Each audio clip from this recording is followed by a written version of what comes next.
So welcome to this special Hiraeth and Wales Governance Centre event that asks the question, very broad question, what is happening in Scotland and Wales? And what a time to ask that question. Just a few weeks ago we saw the Supreme Court unanimously decide that the Scottish Parliament does not have the power to legislate for a referendum on Scottish independence. Monday saw the launch of Gordon Brown's Commission's report, finally, with some recommendations on how to reform the UK constitution. And as Matt mentioned, in Wales today we saw the interim report published from the Independent Commission on the Constitutional Future of Wales, and that's quite a mouthful. The three options that the Commission have narrowed down their discussions to for the next year are to strengthen and entrench devolution, federalism and independence. And it won't be the last time we hear the I word tonight, as I am joined by the authors of 2022's most thoughtful books on independence in Wales and Scotland. Joining me this evening are Will Hayward, Welsh Affairs Editor at Wales Online and author of Independent Nation, Should Wales Lead the UK? And Jerry Hassan, a leading commentator on Scottish politics, Professor of Social Change at Glasgow Caledonian University and author of Scotland Rising, The Case for Independence. Good evening, both. Hello. Evening. So plan tonight is we'll have a little chat and then I'll open up for questions. But let's start by setting the scene. Will, your book is probably the most recent intervention on independence in Wales. As I said, I think probably the most thoughtful to date. Why now? Why this book? What's the situation in Wales? Well, firstly, thanks everyone for coming. I see some people I actually have seen at my book launch and at another event about Welsh independence here. You have like an insatiable appetite to hear me say the same thing over and over again. But yeah, thanks for coming. Why did I write it and why do I think now? I think it's because the conversation was being had. I think ultimately a lot of people are realising that what we have at the moment just isn't working for Wales. I don't think it's working for England either, or Scotland for that matter. And they're going to be looking for alternatives. I think the problem is that if there's not, I think Brexit showed us a lot of things, but if it showed us anything, it's if you have a debate from a point of view of being uninformed, it doesn't solve anything. You just end up just getting mired and mired, can I swear? Just mired in shit. And it just means that no one finishes that debate feeling like they've moved forward or any better off or anything's been settled. So the idea of the book was the debate about Welsh independence is being had, so the only thing that remains to be decided is the quality of that debate. So the book is essentially a toolkit for forming an opinion. It comes to it with, I say without bias, I'm sure we've all got our biases, but I didn't really have a dog in this fight at the time. Wales is my home, it's where I live, and I wanted it to whatever would be the best for the future. So I almost tried to convince myself into an opinion on Welsh independence just through, I spent a year just speaking to as many people, many of them that are in this room tonight, who are much more informed on this topic than I am. And it was to present a accessible toolkit for forming your own view for people in Wales, so that when they are faced with the memes and the GIFs on Facebook, they have something that they can actually respond to and go, well, actually, that's not quite how it is, or actually, that isn't quite right. So if they've come to an opinion, they've come to it in the right way. Right. And Jerry, Scotland is quite clearly in a very different place to Wales in terms of its debate on independence. We've had a referendum in Scotland. Opinion polls narrower than ever. I think you said today there's been 56% in favour of independence. And you've had this culminating in the debate about a future referendum in the Supreme Court verdict recently. Where does Scotland find itself now? Scotland finds itself in a kind of bit of limbo, really, in a way. We are 8 years from our independence referendum of 2014. We are 15 years into SNP rule in the Scottish Parliament, which I know seems a short period of time compared to the Welsh Labour Party, which I was reliably informed it's 100 years of successive election victories, which is worse and less competitive than Scottish football, which is well done. Where we are, I think, is a place where the pro-independence argument and the pro-union argument have got work to do in Scotland. They both are, in a way, lacking something. There's been a lack of work by the SNP since 2014. There's been a constant sense by the SNP leadership, Nicola Sturgeon, of a kind of, trying to use my words carefully, pretense that an indie ref is around the corner to practically keep the troops happy, keep them quiet. The play towards the Supreme Court that Jess referenced was on one level long overdue, but was also done with the illusion of aiming towards an independence referendum in 2023 that pretty everyone but a few sad people knew wasn't going to happen. And personally, I've never liked politics that is not being straight with people. And so a lot of us had a bit of a problem with that. But the pro-union argument is obviously lacking in all sorts of ways, the state of UK politics. And Gordon Brown's commission, which has been long, awaited, threatened, is clearly, not going to provide the whole answer as a prospectus and as this kind of strange halfway house. But as I explore in my book, there's a case for independence, but it needs serious work to do to answer some of the concerns that Scotland is not yet convinced. And the case for the union needs to involve some kind of strategic reset. And one of these, or even both of these, might actually be beyond both of those perspectives. I'm struck by both of these books have a clear sense of kind of pragmatism and realism. And if you contrast that with, we've already mentioned the B word, Brexit, and the referendum, which had none of that, I think it's arguable. How do you inject more pragmatism and more kind of mature debate and discourse into what is quite an emotive issue and can increasingly be an emotive issue in Wales? Don't have that debate on social media, I'd suggest, is probably the best way to do it. I think it's people often confuse an argument with a dialogue, and I think that's part of the problem. That's kind of one of the reasons for writing the book. I think the most important thing for Wales, one of the few conclusions I actually come to in the book, I promise it is worth reading, is that Wales has to have this conversation, whether or not you get to the point where you conclude, yeah, independence is the right thing. The very fact that we're having that conversation, as opposed to just being buffeted by decisions made in other parts of the UK, I think is a really, really important step forward. And Wales has come a long way, and I think Brexit, but to a great extent, COVID has accelerated that. I think there's just a realisation that, oh God, we can actually do something different. We might not have an inquiry about it afterwards, but we can do something different. So I think the way to have that debate is just to be really upfront. Like, I use the example in the book about water. I lose track of the amount of times I see about how Wales is going to be bankrolled on the back of selling water to England, and figures from the Welsh Government Centre just show it just doesn't add up. You might make a small amount of money, but ultimately it'll be cheaper for England to take the salt out of seawater. So don't have this debate based on false promises. That's the best thing you can do. If you're serious about having an independent Wales, as opposed to being seen to campaign for an independent Wales, then you have to have this debate in the most realistic way possible. It's really easy to put things on Facebook, get loads and loads of likes from people who already agree with you, and you've done absolutely nothing to forward this goal that you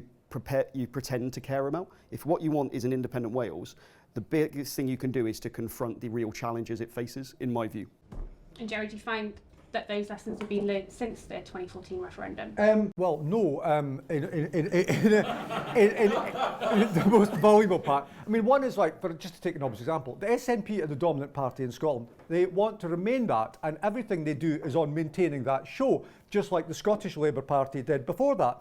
And that actually, I mean, in a story that you'll be familiar with here, they both come from traditions of what we had in Scotland of court parties, which were the parties that operated around the king or queen's patronage when we were an independent kingdom. So we've known this tradition, and you've known that tradition for long.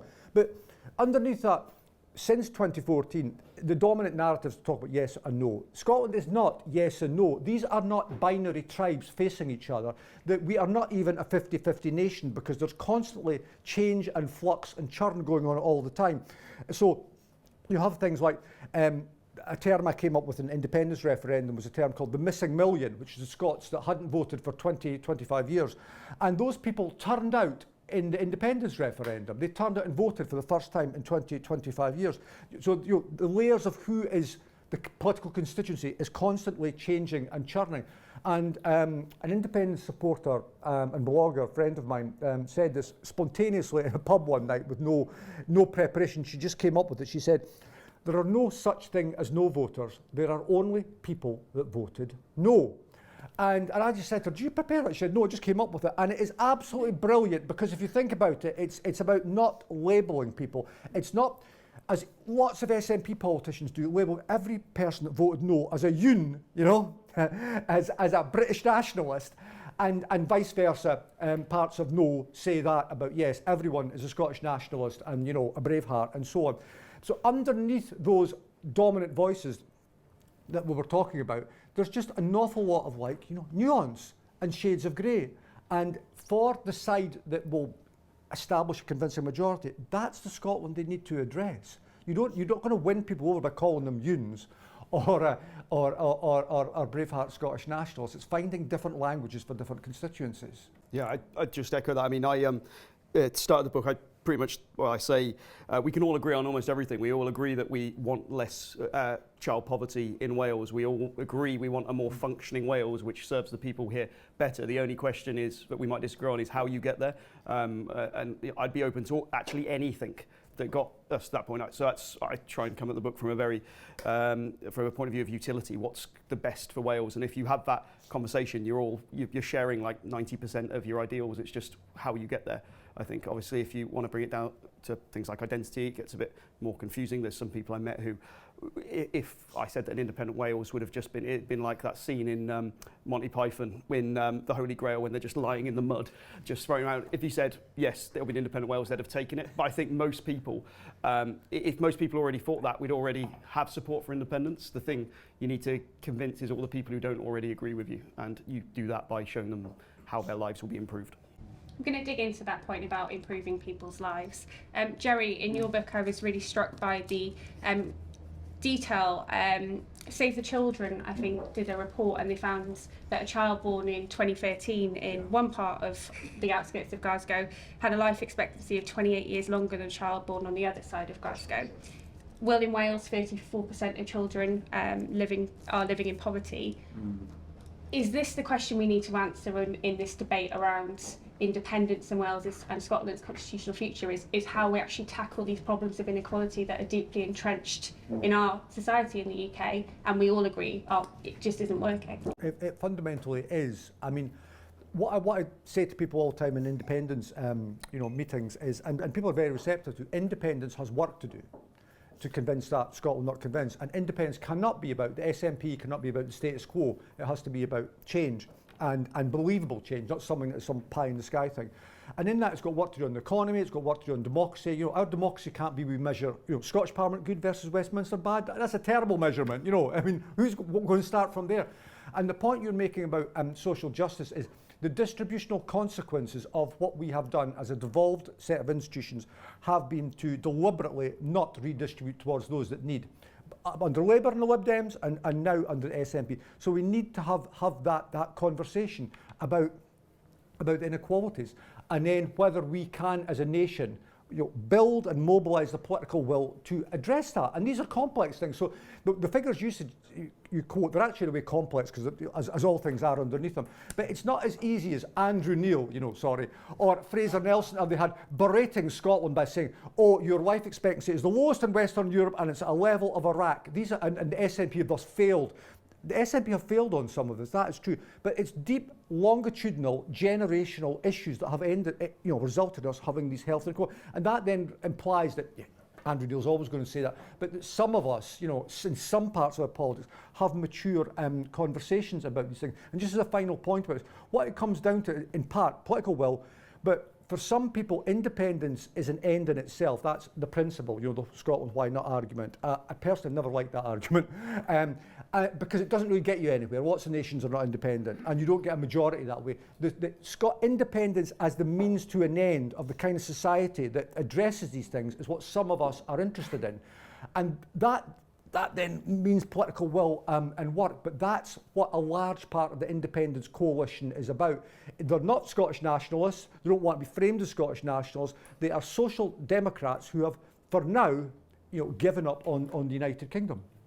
Yeah, well, echo all that. I think if you want an example of contrasting fortunes, people very close to each other, just look across the river. That area of Riverside that you can see across the river has the highest level of child poverty in Wales, and that's not an area of valleys, that's in the middle of Cardiff, and right across they can see the second highest earning place, which is they can literally see £1 billion of development right from their window. So, but talking about poverty, so in the book I say, can we fix, if poverty is one of the reasons you advocate for independence, can we fix it now? And I think the answer is, within the current setup of the United Kingdom, I think the answer is unequivocally no. especially given the lack of political will. If you want to know how hard it would be to fix, just look at the fact just weeks ago Rishi Sunak pointed out that how much poverty's fallen since 2011, but he's using an absolute measure of poverty, so it's just relative to 2011 figures. Ultimately, in about 20 years, we'll all be out of poverty. It doesn't matter if we can't pay our bills, we won't be in poverty by that definition. And I mean, if you're not even going to measure the actual problem, I'd suggest that the chances of you fixing it are pretty unlikely if you're not even going to acknowledge it's there. So yeah, I mean, that's how I think you have to frame it. And I'm not saying independence is the answer to this, but if you're coming at these really, really big questions, you've got to start with acknowledge what we've got now isn't working, and the only question is how do you fix them? And if you are, whatever your reasons for advocating for independence, I think that's what you have to appeal to, and that's what's got to be your aim, is to try and solve these really deep problems, because ultimately Wales became this poor within the Union. You can't look at it and say, well, Westminster's been a great custodian of Wales, and to suggest that it's suddenly going to improve because there's a change of party in Westminster, I think is probably short-sighted and probably a bit delusional. I think the common theme that struck me from both of these books and from the Commission's interim report today is this idea that what we have now isn't working. And these books obviously talk about independence, but the Commission have two other options still on the table that they intend to work on over the next year. Is there any scope for federalism being part of the debate in Scotland? And obviously there's a different conversation going on here in Wales. There is scope for different constitutional futures, obviously, and even under the terms of independence and union, there's lots of nuance in between. For example, just as a quick summary, in 2014, the offer of independence from the SNP was really about a bit of union and a bit of independence. But it was framed by Alex Salmond's, rumbustious, charming as it was seen then character, as being, to some, full independence. But he was actually proposing something that lots of SNP people, if they thought about it, would have regarded as problematic. So one of the things I explore in the book, I've always had this view that Scottish independence, inter-independence in a way, well, Scottish independence historically has always involved, in the last 100 years really, basically an agreement of some kind of pan-UK institutions and kind of cooperations, and never been separatism, because the SNP used to go on Dominion status and things like that. So I've always thought that in a modern setting, a kind of pooled sovereignty would be a marvellous contribution to the world.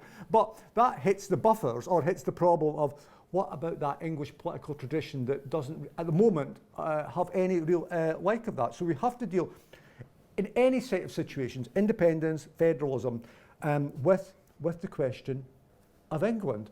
And that's just, for some of us, a big issue.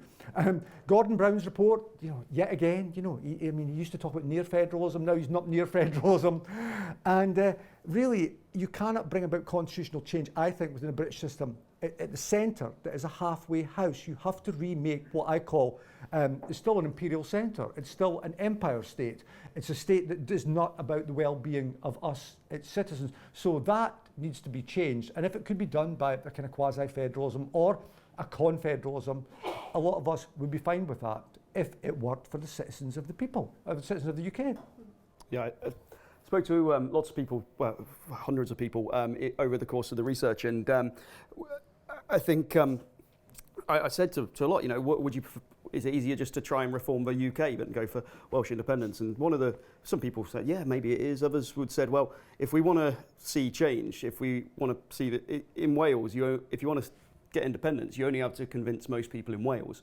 Whereas if you want to see wider federalism, you have to convince most people in the whole of the UK. So that was an argument they put forward. I said about, I looked at Canada a lot as part of the research, because obviously Quebec came incredibly close to voting to leave Canada, and now actually polls in Quebec put it, actually it's some favourite, but it's much lower. It's not really on the table politically at all. And a part of that was because they made some quite large reforms. They addressed a lot of the concerns people had, the issues around language, for instance, but also around like financial concerns as well. And it shows that it is possible to come back from the brink of being really close to breaking up a country. It is possible to do that, but part of where the parallels end with Canada is the relative size, and that's, I think, part of the challenge of federalism. Quebec, although it's a small part of Canada overall, it's also one of the biggest states, whereas England, 80%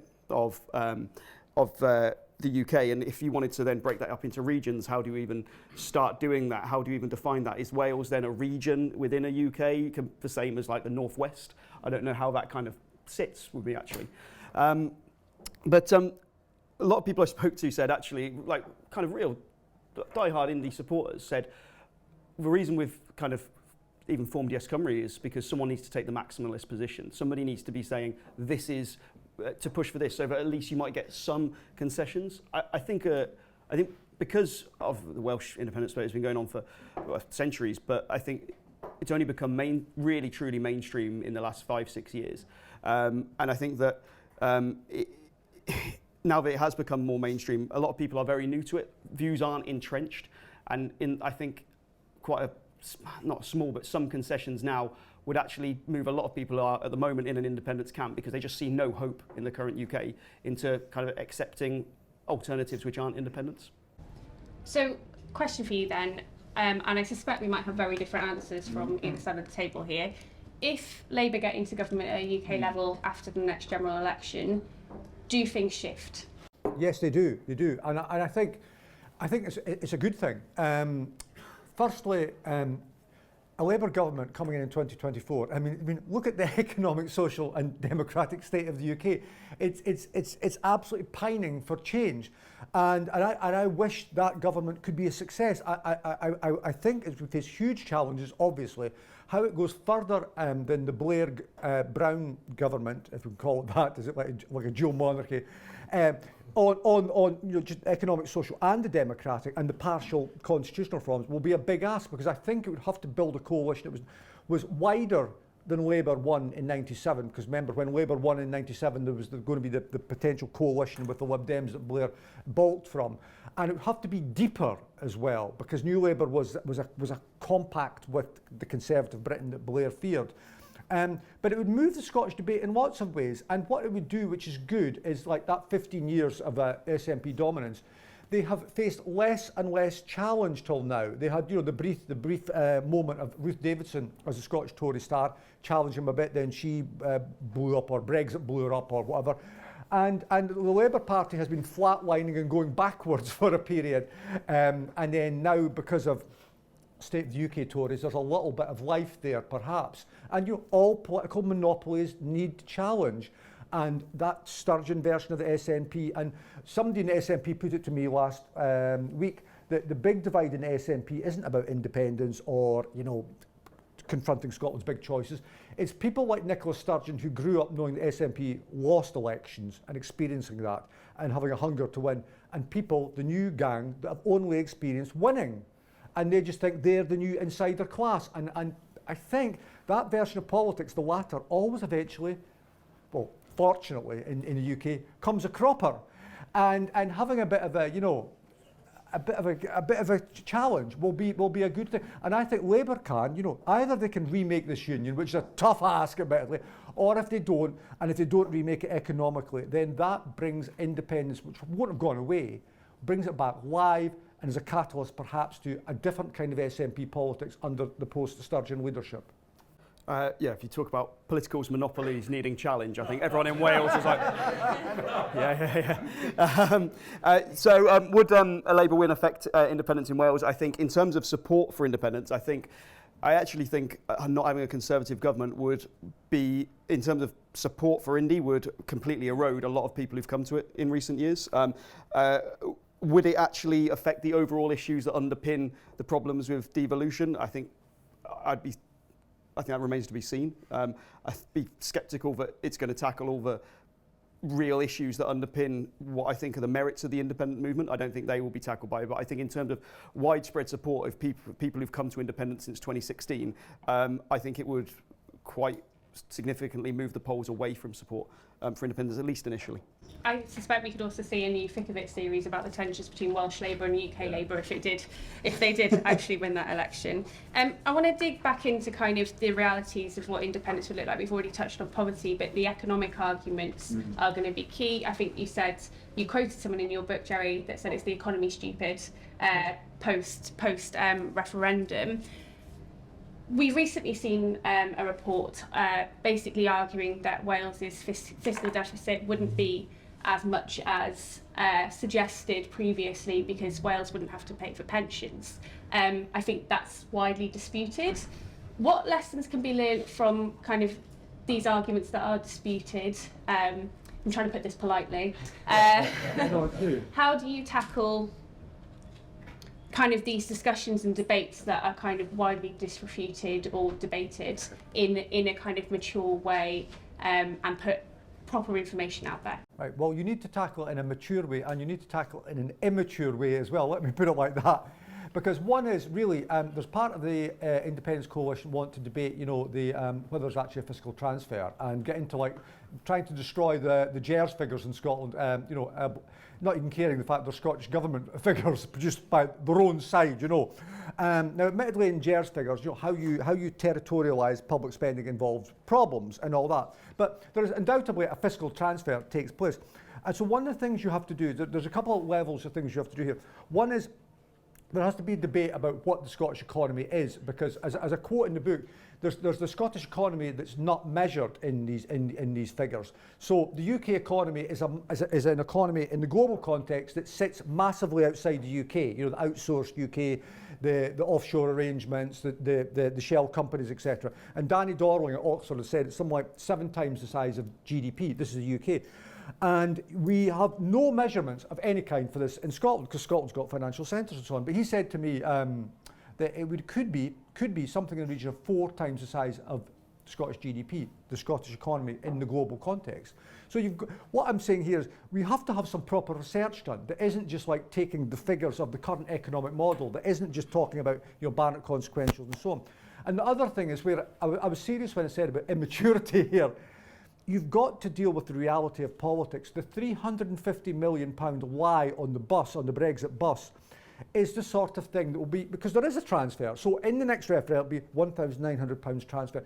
The independent side, a soft no voter said this to me when she was going from no to yes after the referendum. She said to me, there has to be some kind of equivalent yes figures on a bus to challenge the 350 million, or the Scottish equivalent. Otherwise, that will be a framing device. This is somebody who voted no, didn't think himself political, telling me this after the vote. Because lots of people, she said, I found my voice in the independence referendum. I now regard myself as political. And I think there's something missing in the SNP about independence. You know, since 2014, we've had the SNP Growth Commission by Andrew Wilson, and that was just parked, you know, basically. And underneath that as well, there's got to be, in this, independence involves risk.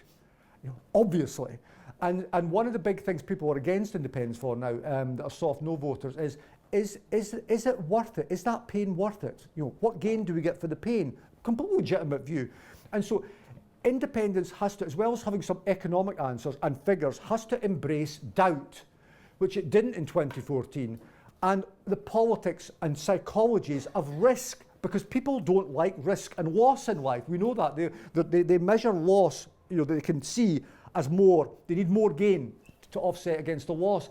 And independence needs to get into that. Somebody even said to me the other week, they need to get into nudge economics, but I think that's a little bit too far, because that's a bit discredited, you know, that was David Cameron. But there needs to be a more mature, and with a little bit of immaturity and even maybe, you know, dirty fighting in it as well. So a bus, Will? Yeah, obviously you need a bus. I always think if you're talking about independence with someone, you can only really understand whether they're credible or not if they use the phrase, it depends, or we don't know. Because if someone says it depends or we don't know, they've actually thought about it. If you say, can we afford it? And they go, yeah. Then I would suggest that maybe they haven't fully embraced, or they're not speaking to you in a genuine way. Another thing you should definitely hear people say who are credible is it's complicated, because it's really, really, really complicated. Take the pensions, like Plaid Cymru, yes, we found out Wales can afford independence because England are going to pay the pensions. That's really good. And maybe they're right. Maybe Wales wins a referendum. Wales wins. God, that makes me sound like I'm on one side or another. Maybe a referendum is won, and England finish that, and they go, well, fair play, guys. Yep, you've made your decision. We're going to give you we'll take the pensions. We'll take all them. Obviously, all of our old people in the Northwest have retired to Colwyn Bay anyway. We'll take all the pensions. Don't worry, it's great. And maybe they'll do that. But then you're faced with several problems, aren't you? Because eventually those people are going to die and you're going to start taking on the pensions of the people who are becoming pensioners then. So ultimately it's a short-term fix. You've also, was the aim of Welsh independence, was the reason you've gone through this entire this entire big thing, I'm quite jet lagged, I should add, was the entire reason for doing this so that another country could pay your pensions of your oldest and most vulnerable people? Is that why you went through all of this process, so that we could break off the shackles of Westminster so they could also keep paying our pensioners? Do you also want to be in a position where the income of the most vulnerable people in your country are paid, are decided within another parliament in which you have no say whatsoever? That is a horrible situation, because they could just decide, well, actually, we're going to cut that in half, and then suddenly you're going to have to make up that. I mean, just to illustrate it's complicated thing. Scotland said in 2014, correct me if I'm wrong, that they would take the pensions of everyone living within Scotland. That's what. So, okay, fair enough. But what about all the Scottish people who live abroad? Did the UK government carry on paying their pensions? And you could argue that, well, if I moved to Australia, the UK government would keep paying my pension. So why shouldn't it keep doing it if I'm living abroad? But there's that issue of kind of fairness, isn't it? And I always say, I said in the book, these negotiations would be Wales's first step into the international sphere as a truly independent nation. And when you first arrive at a party, you don't want to piss in the punch straight away, do you? You're announcing how you're going to conduct yourself. I mean, what if who pays my pension if I worked for 30 years in Wales on quite a low-paid job, and then I moved to England and earn like a six-figure salary for 3 years? Who takes that pension? It's so complicated, and that's before you even start to dig into private pensions and the fact that Wales and England, the NHS pensions, are actually the same pot, for want of a better word. So it's really complicated. Don't listen to anyone who tells you otherwise, basically. We're going to take questions in a second, but I just wanted to, on Pissing in the Punch, talk about the EU really quickly. Some of us might be old enough to remember that in the 2014 Indie Ref, the Better Together campaign did a tweet essentially saying that if you wanted to be outside of the EU, vote yes. Where do we go from here in terms of the EU debate? It's obviously really different in Scotland. Scotland voted to remain. Yeah.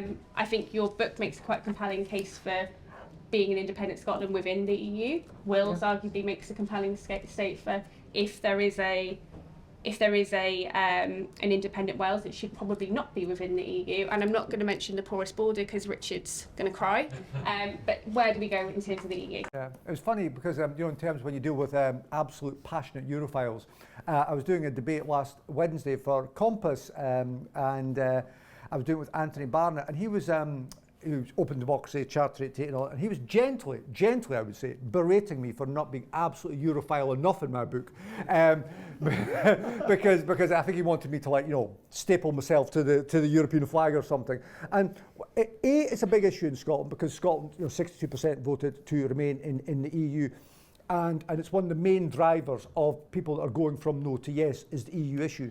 It is still true that because the EU issue is then flagged up as one of the many trip points of independence by the No campaign, that Scotland, there's an issue of navigation here. Scotland has to vote to decide for independence, and then possibly in another referendum again vote to decide to be an EU member.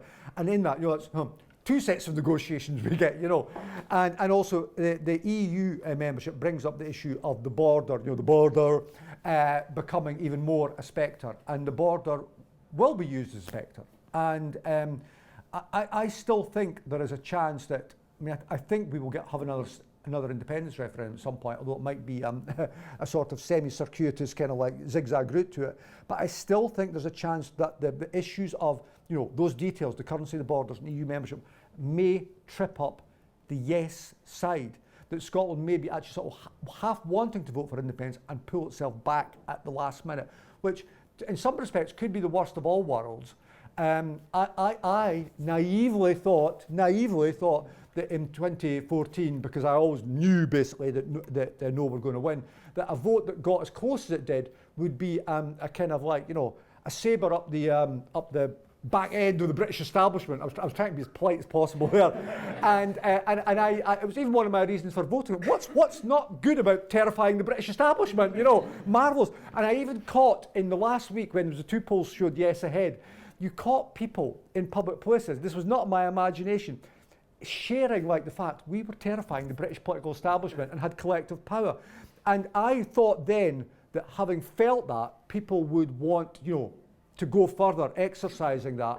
And even the British establishment, this is where I'm really naive, might have realised it was an existential crisis of the UK. Now, that last point clearly has just not happened, and it is still true that those trip points could still be the hurdles that stop people, say, we like collective power, we like terrifying the British establishment, let's go for it. I think we just got flags instead, right? Yeah. Will, the EU. I think I know I don't really need to say, but Scotland and Wales I don't think are the same in this. I think there are differences, and then that's incidentally something that really winds me up about debates around Welsh independence is when people say, Scotland will have gone by then, so it'll be easier. And it's just like, firstly, that just presumes the decision of people in Scotland, but also the idea that we need to be independent and stand on our own 2 feet, but don't worry, someone else will have shown us how to do it, is not a mindset thing that I think is compatible. Sorry for people who've heard me do this speech lots of times, but when it comes to the EU, if we put aside issues around the border and all of that stuff, especially if the current arrangements between the UK, the UK and the EU are the same, put aside the issues around currency and the challenges that you're going to face there, put aside the potential hypocrisy of saying that I opposed Brexit because I thought it was backwards, but Brexit was arguing that we need to make decisions closer to where we are, and actually that's what Welsh independence is doing. But anyway, put aside all that and put aside the issues of potentially joining the EU, which you might actually face. Let's just look at the position of timeframes. So a huge amount of people came to Welsh independence because they wanted to rejoin the EU. It was a vehicle for getting their EU membership back. That's why they did it. And if that is your aim, that's perfectly commendable, and as a Europhile myself, I can totally sympathise with it. But if we just do some maths, so Jess, you're right to keep count here. So, sorry, we'll do it. Okay, so the next Senate election is in 2026. It's 26. Yeah. Jesus Christ! Can you imagine the credibility going then? It's in 2026. So we're talking 4 years. Let's make this the most ambitious time frame ever. If Plaid Cymru romp to an incredible majority in that election, and they keep to what they said they'd do in the last one, which is where in their first term they would hold an indicative referendum, in the second term they would hold a full referendum. Say they keep to this, and there's no issues with that. What would be looking at 2031? When they even get to that term. So they hold that straight away. Great. So say there's a year there. So we're in 2032 and Wales votes to leave. Hooray! Great. Wales has voted to leave. We've got Adam Price saying, this is our Independence Day and everything like that. And people are just memeing him next to Nigel Farage saying the same thing. But, so we're in 2031. You then are not going to have, and there's very strong arguments not to have a very, very quick divorce. Say we go with 3-4 years, let's say 4 years, which actually would be an very long period for the negotiation and for it then to happen. But let's say it's 4 years, just so we're in a nice round number of 2035. So you've now got an independent Wales. The idea that the first thing an independent Wales is going to do is go, right, got to join the EU straight away, I think is pretty laughable. I think there's going to be a lot of other things on the plate of the Welsh government at the time. So let's say within 3 years, they hold a referendum on the EU. So we're now in 2038. Say that happens. You then begin the negotiation with the EU. Obviously, you could start the negotiation before, but let's do it like this. So by that point, Wales has been out of the EU for almost 2 decades. It will have probably diverged a long way in terms of standards and stuff like that. But let's say that negotiation takes, let's be super generous again. Let's say it's 2 years, just because I want it to be 2040. So we're now 18 years on, and these are all insane timeframes, by the way. We're now 18 years on from now, where we are right now, and I mean, look at what the EU looked like 18 years ago. Okay, it was only just having the next 10 countries join. The idea that the EU that we're joining then will be the same EU as we're grieving for now, I think is ridiculous. So you're trying to break up the United Kingdom as a vehicle to get to something that won't even exist by the time you get there.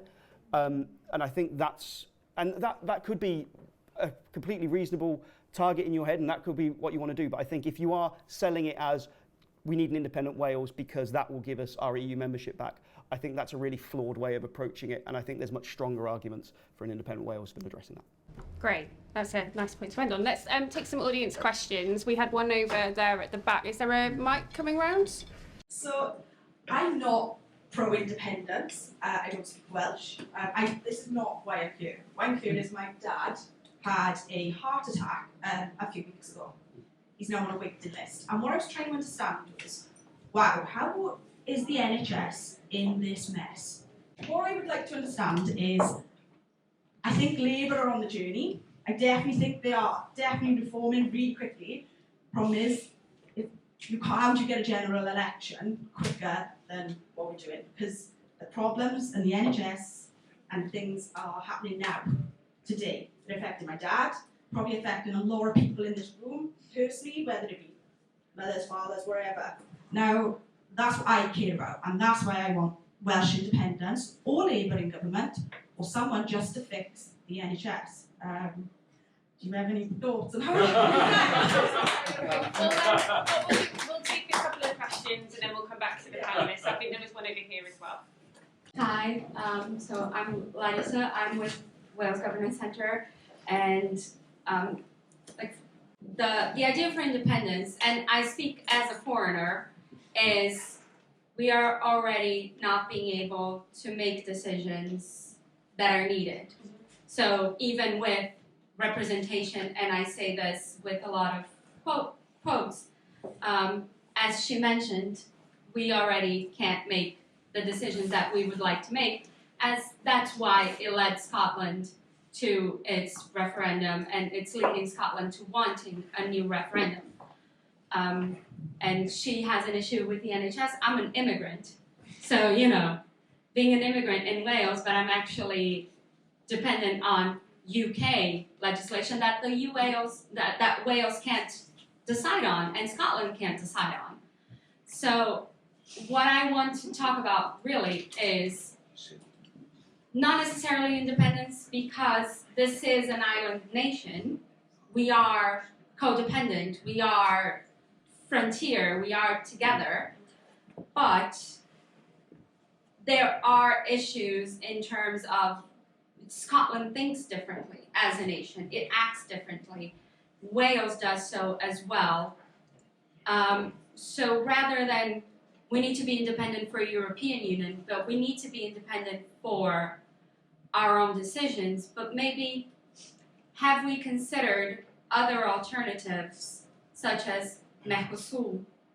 Have we looked elsewhere? Not necessarily independence, not necessarily a federalist, but free movement, free trade, but that allows these nations to make their own decisions in terms of foreign deals, immigration, and budgeting. Great, and we'll take one more question then and come back to the audience. We've got Neil here. I'm not a pension specialist, but it does seem to me that post-independence there will be negotiations over pensions with the UK government, or our UK government, as I prefer to think of it. And over time, I can imagine that there'll be a tailing out of support from the UK government towards their legal liabilities, as I see them, to pay pensions which were earned under a UK government, one way or t'other, private or public. Now, the other thing is, in relation to this, is that the concern that we might have over paying for that pension does not need to exist. We, as an independent country, post-independence, will have the ability to finance anything we want. Anything we want. Now, there are certain limitations on this. Maynard Keynes spoke about this in 1942 and said anything we want we can afford. And that goes for stadia in each city if we want to do that, or swimming pools or tennis courts or anything like that. With a fiat currency, which is what we would have, or independent currency, then we can afford it, we can do it. And so the idea, the question is how would you pay for it? That's just risible. It's a non-question. Of course we can do it with our own currency. If we think about staying with the sterling, we're stuffed. If we stay with that same economic model, we're stuffed. The UK is going downhill big time, and it's going to keep on going because they don't have the governance structures, they don't have the people, they don't have the ideas Wales has. We can escape that nexus and create our own world in our own way, and we can do that with we have our own currency. Great, I'm going to bring our panellists back in now. So we've got questions there about making decisions now to affect the actual kind of lives and health and well-being of people. Something else about, another question about decision making for free trade and movement. And then a question about currency and pensions and decision making about finances. I think in your book, Will, you mentioned the punt. How much potential does the punt have? Well, I think, do you want if I just address some of the questions? Right? It's, I think in many ways, what you said just backs up what we were saying, is that the current situation doesn't work, does it? It's not built to optimise the situation for the people that live here, and there are a huge range of issues. I mean, I don't think any of us have got time to address every single one of them in total, but I think what you've said demonstrates the massive need for change. And I would totally agree with that. What I would say on the, we can afford whatever we want. I mean, we can get into what it will mean to have our own currency and what that can mean in terms of our ability to print money. And I do think that every credible, remotely credible idea for an independent Wales involves Wales having its own currency. I don't think it's remotely credible that you could have an independent Wales with the pound or the euro straight from the start. But whether or not you think the question of can we afford it is credible, it is in many ways, when it comes to winning this argument, is in a way irrelevant, because most people who are going to be voting are going to be asking you that question of, is it affordable? And you can say to them, well, we'll be able to afford it because, you can. We will just be able to afford it. But people are going to want to see your figures. They're going to want it to add up. And if you haven't got a credible answer to that, you won't win any vote. There won't be any success unless I think you can put forward something credible, because people don't like to leap into the dark. I mean, a lot of people in Wales are really, really struggling, but you don't just need to convince those people. You need to convince the person who, they live in the valleys, but they did an electrician's qualification. They now run their own business. They're doing well. They have a holiday once a year. They've got the Sky subscription. They've got a car. You need to tell them why they should risk that, and they're going to have really serious questions and legitimate questions, I think. And just to say, well, we will be able to afford it without showing your workings pretty thoroughly, I think, just means that you'll be unsuccessful in your venture. A couple of the comments were asking things like, why can't we have exchange practically, beyond the kind of models offered? Why can't we have an early general election? Things like that. What you have to deal with in the here and now is the tyranny of the House of Commons. We live in a system that has a thing called parliamentary sovereignty, which I think is a repulsive part of the problem of how United Kingdom is misgoverned. But that's what we have at the moment, and we have a Tory government with a notional majority. I think it's like 60 or something with all the ones they've got rid of. And despite Rishi Sunak operating like he's running a minority government, we still have a Tory government that's going to run, despite the fact being bankrupt and all that, until 2024. We're not going to have an insurrection and or somehow find out they're illegal or something and boot them out of power before 2024. This UK Parliament, bankrupt Parliament, is going to run till 2024. Somebody said about Scotland and wanting an indie ref. I have got a whole chapter in my book on this, right? About how Scotland gets an indie ref. Scotland does not, on any measurement now, want an independence referendum in the next couple of years. And that is because COVID, Ukraine, cost of living crisis, people are exhausted. What people do want, again, I've got a whole exploration of there's 3 measurement points I've got how when Scotland gets a consensus for an independence referendum. What Scottish opinion does coalesce around is Scotland's right to decide its own future. People love that in Scotland. And pro-union people, notice I try not to say unionist, pro-union people say, we know that's a very strong message. That really gets. But it's also true that, I think it was you said, Scotland acts differently. That is true. We act differently as a polity and as a political community. But At the same time, there is no one Scotland. There are multiple different ideas of Scotland being contested all the time. And one of the arguments I make in the book is, just to make this a brief point, is that Scotland has, the dominant version, shifted in the last 50, 60 years to become quasi-independent. And that is about much more than politics. That's about culture. That's about how people see themselves culturally represented. That's about how people remember the past and so on. It's even how people see Scotland, which you don't think about this very much, but how they see Scotland geopolitically, because it relates to things like the nuclear weapons question and the issue of the American nukes that came to Scotland and the British independent nuclear deterrent in Scotland. So all those factors are a longer tail of this debate than, say, just blaming on what Margaret Thatcher did in the 1980s, which means it won't go away anytime soon. Great, thank you. I know that was an incredibly quick canter through very, very thorny and complex issues. I think we could be here all night. But for now, I just want to say a huge thank you to our speakers who have been fantastic, and thank you all for coming.